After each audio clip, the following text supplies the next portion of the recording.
Hello guys, it's me Pauline. Today I'm cooking turkey breasts, soup with veggies, spinach, bok choy, and other spices. And now I'm sauteing the garlic and onions. Yeah, I like lots of garlic and onions.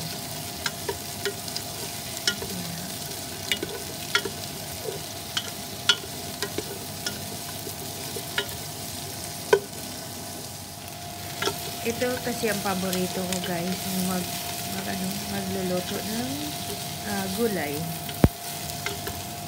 Gusto ko more on sabaw, lalo na ngayon it's maginaw here, so need namin ng sabaw na ulam.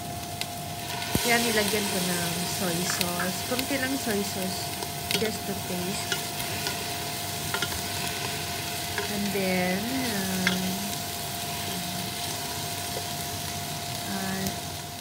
I add bok choy. And then seasoning to taste. Yan na, masarap na. It looks yummy. Yan, masarap yan pag sa maginaw na klima. Yan. Nasa winter season na kami kasi kaya sabaw ako ng sabaw. Yan, then I add red bell pepper, and then yun. Then tinitimplahan ko yung niya. Yung lasa kung okay lang ba. Konting asin lang, hindi kasi ako masyado mahilig sa maalat. Ano lang, yung katamtaman lang na alat, hindi yung maalat masyado. And then after this one na na siya na kind of maluto na, then ihalo ko yung yan na oh. Masarap ito din, lagyan mo ng yung yun, bean sprout, but wala akong bean sprout. Then I add spinach until na maluto ng konti. Shout out pala to all my members, super chatters and supporters.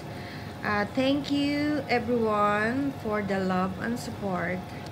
Thank you for always supporting my live, lalo na yung nagsusupport sa live ko. Salamat sa inyong lahat guys. Yan na. Ready to serve na.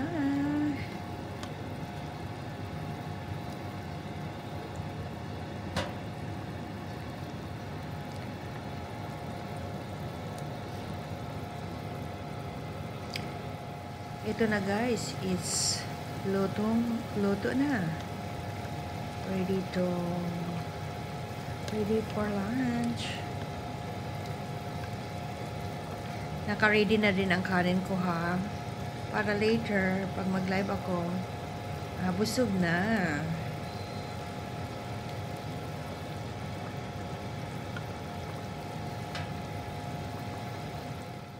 Yan na, luto na guys. Okay guys, thank you for watching. See you. Bye.